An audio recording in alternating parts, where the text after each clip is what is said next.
So tell me a little bit about what is going on here today. Okay. Today on Saturday mornings, we have our little farm store where the youth help sell the veggies we grow here and also handcrafted products like loofah soap scrubs. And then we also sell pure Texas olive oil because, you got to have some good olive oil to cook those veggies with.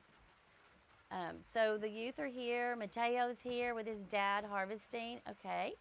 And Mateo knows how to harvest very well. So he just harvested some yellow tomatoes. And what else did you harvest? I, I Ok- love it with Daddy. Okra? Okra. Okra. Yeah. So we have a lot of okra because we're getting ready for Okra Palooza, but we're selling and sharing it right now for people to get some good okra in their life. And so on Saturday mornings, 9 to noon, we have a little farm store where the community can come and we share too if somebody's in need. So tell me what made you want to start something like Sure, this. sure. So I was a principal and a teacher for over 4 decades. And, I had this vision of every child having what they needed and being successful. And I believe that we're only as good as our most fragile student. So I came to the realization that our most fragile students had really bad diets and a lot of other strikes against them. And one day I saw a vacant lot and I thought, well, I actually stood under a tree on that vacant lot and I had a vision where community members could come together and lift each other up and our children would be seen for who they really were and also have access to good, healthy food. So that was 16 years ago, and doors have just been opening ever since. And something brought me to Mineola, and now I'm here. And now you've talked about the kids getting involved and that aspect of it. How important is it that they're not only the ones receiving some of this food, but they're around it and being a part of the process? It's everything. It's everything. That's why we do educational programming here, so they can experience the whole earth to table cycle. They need to know how to sow that seed, how to tend that plant, how to manage throughout the seasons. Like today, there's still things that we can do. We can fertilize today or something. But they need to be part of the process so they have ownership over that food and they are co-creators. We call them co-creators. And then when our community members come and they share that food with them, they have shared something they created. And it's just beautiful, empowering, and I've never seen anything so transformative. That's why I keep doing it. And now you mentioned that this is very early on in year one. Talk about what some of the feedback and the progress has been like already with this first year. Okay, well, I'm shocked. For instance, I love downtown Mineola. I love our little downtowns out here in East Texas. And I'll be walking down the street and somebody I don't even know will say, you're making an impact. And so I know there's a lot of talk. And when people come here and see it, they go talk about it. And then I think also the children talk about it. And we have some of our youth interns taking the food home and cooking for their families now. So I'm hearing about the impact, and thanks to people like you coming telling our story, because we want people to know, we want to share it, and we want more people to do this.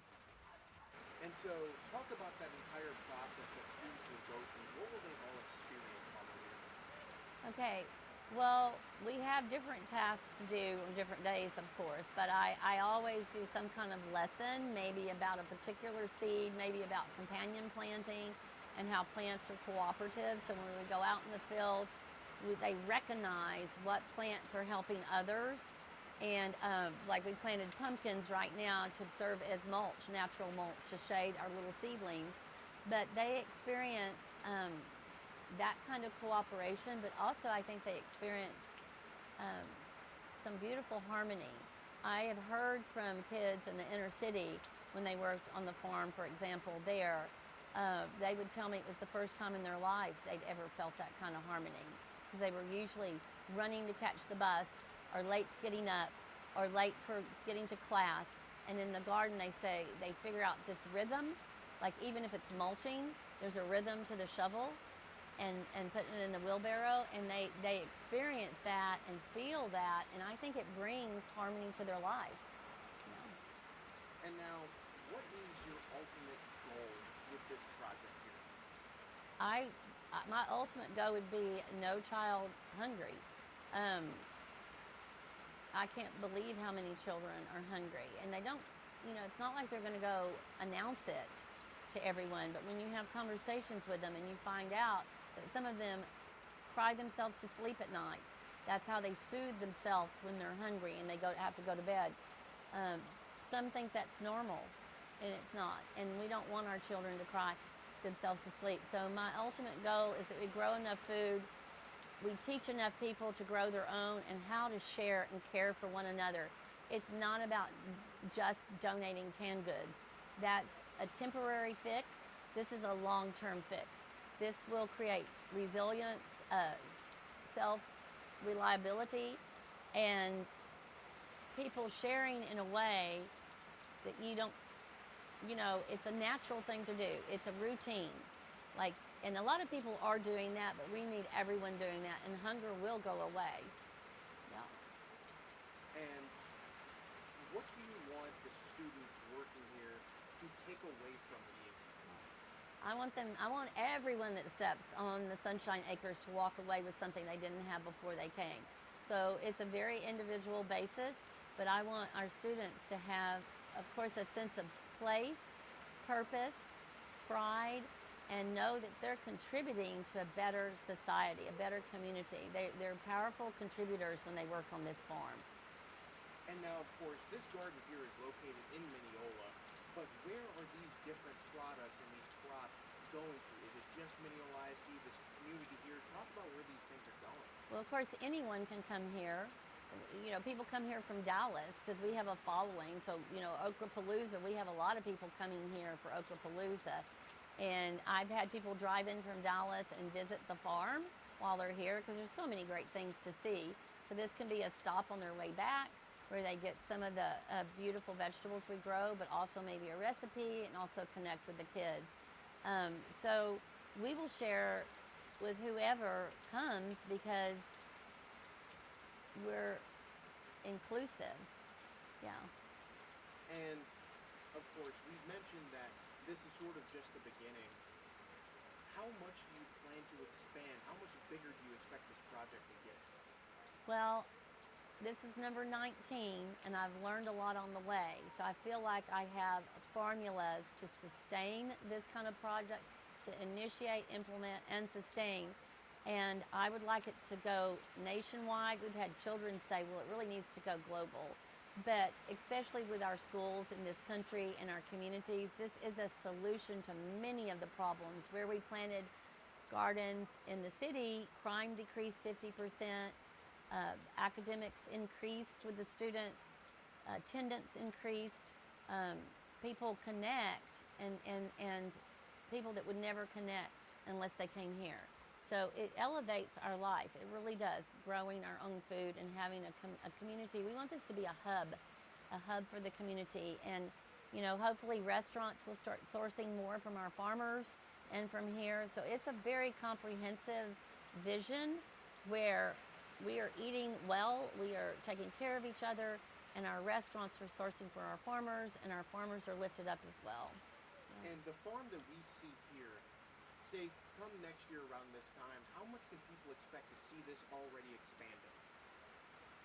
I would say double. We're getting 20 fruit trees to start a little micro orchard in the fall from Sorelli Farms. We're very thankful for the people who are helping us because we can't do it without the people. This is a farm built by the people for the people, so we invite everyone to come and give us a hand, and even if it's just sitting in this chair on the porch, that is contributing to the vibe, to the environment. But I see this at least twice. I don't want to get it so big so soon that it's unmanageable because we want to do things our very best. But we're going to start a peace pantry in the spring where you'll be able to go into a building right over there and shop for some veggies that it will be free, and you're shopping for someone who's near or in need. And so we want to grow as much as we can on 2 acres. I think we can grow quite a bit. So we're growing on 1 acre now, so hopefully 2 acres in the spring with the orchard, with the greenhouse, and that'll probably triple our growing. And now, just wrapping up, is there anything else about this project that I didn't ask about that you wanted to add that you feel is important that I may have missed on? I think I just want the community at large to know we are here for them.